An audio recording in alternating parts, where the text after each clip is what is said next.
Hola, es Fernanda. Today I want to talk about romanticizing your life because I feel like it just makes a huge difference in how you live in your day, and it makes things more fun, more enjoyable. I think that it allows you to become more present regardless of where you are. And so what I mean by romanticizing is, like, for example, let's say you are drinking your coffee. Instead of just making it and drinking it, it's about the whole process of the act of drinking coffee. So it's walking over to your kitchen in your cute PJs, or if you're already dressed, a cute outfit. Then preparing the beans, whether you have to, what's it called, like blend them? I can't remember. And then, or grind them, and then put them in the thing. And then depending on how you make your coffee, like just every step, it's like putting a puzzle together is part of the process, right? And then waiting for it to boil or to brew, and then pouring it into your cup, picking out a cute mug, and like smelling the coffee. If you don't drink, like, it could be matcha, it could be olive oil, a shot of olive, it could be like anything, water. But it's the act of slowing down the process, and as if you're doing an experiment, like you're literally a scientist throughout your day. And I mean, that's another thing, because like you should be curious and whatever. But what I'm saying is that makes you present, that makes you more intimate with what you're doing in each moment. And I think that it helps in guiding you to do things that make you feel full and complete and good. Because, like, I'm gonna stop saying, like, for example, I was at the gym and I love music, and I was playing songs that I liked, and I was moving and breathing with each movement. And then it just got to a point where I was so in the moment. I was like, I was listening to the song and realizing, wow, I love this song. And then I was moving, and I know that I'm working towards something that's helpful to me and that I enjoy.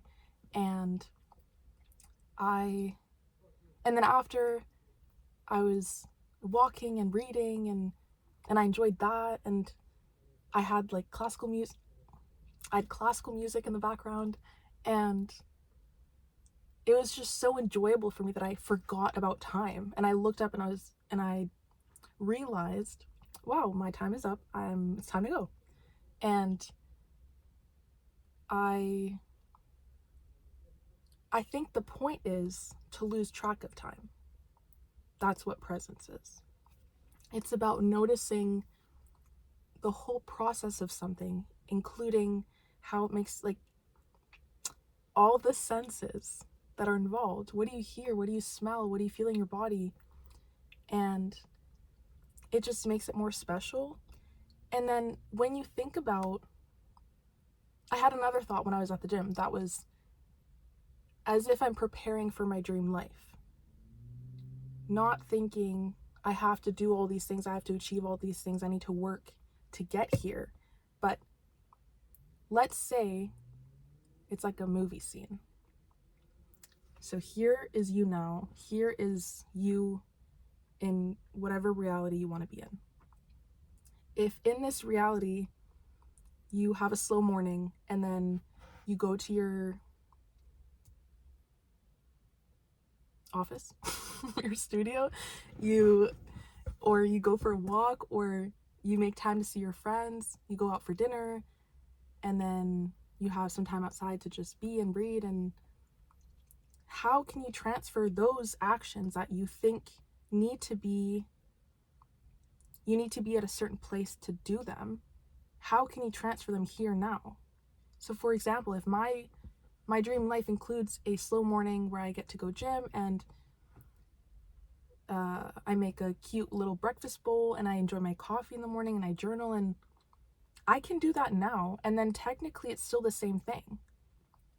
But then I'm already I'm not saying I have to wait until and then I can do these things, or then I'll be living my dream life. It's more of, how can I prepare? It's like a preparation of, if I want to have this, then I need to be ready. I need to be in the habit of going to the gym. I need to be in the habit of enjoying my coffee and being present with that. Because those small steps, that's what builds something. It's not all or nothing. It's not always when you have motivation. And I think the other thing is that you shouldn't feel driven by emotions. It just got darker. Because, or don't let your emotions drive you, because they're not always aligned. You can have your eye on something and want something, and the emotions that are moving through you, they're not always truth. And I think I talked about this in another video, but they drag these thoughts along with them. And so if you allow yourself to be engulfed by that emotion, if it's not helpful and it comes with a bunch of thoughts that are not helpful and are limiting you or pulling you back, then you're letting that guide you. You're not letting whatever the vision was guide you. And that's disorienting because it's not actually what you want. But if you set out, I need something that makes me feel good, like walking outside. I want to fuel my body, and not need, but want. I want to fuel my body. I want to fuel my mind.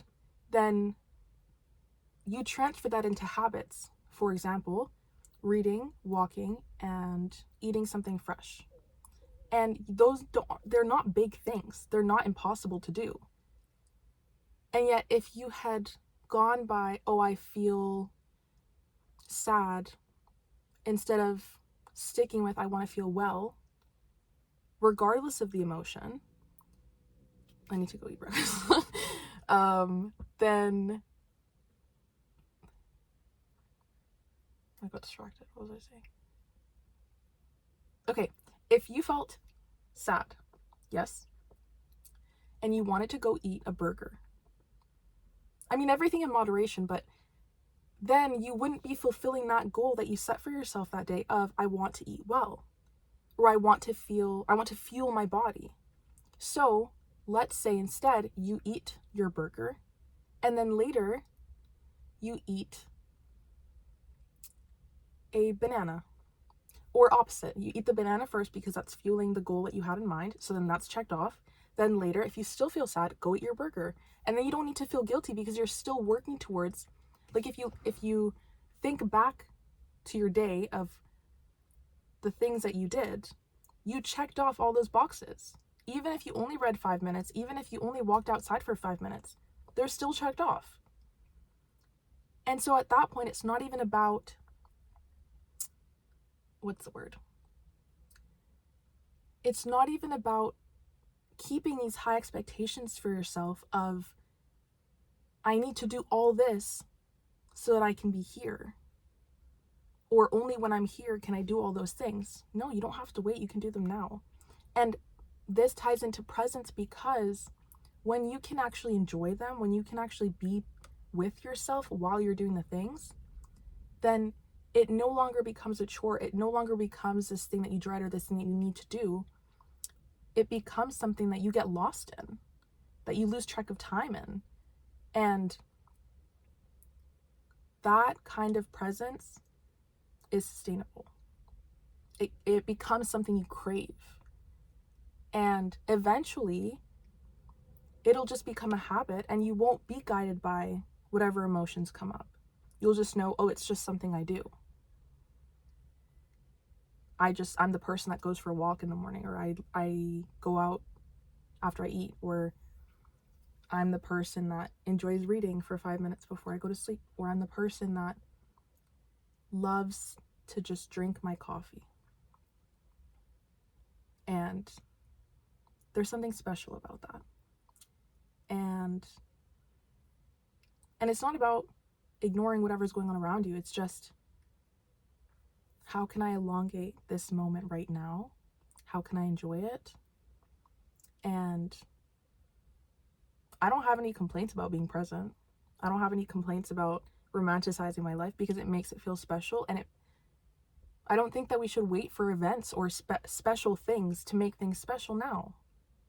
Just romanticize your life. Just feel excited about all the things going on around you. And it's more fun. So if anything resonated, I'd love to hear your perspective. I'm sending you lots of love, and I'll see you in the next video.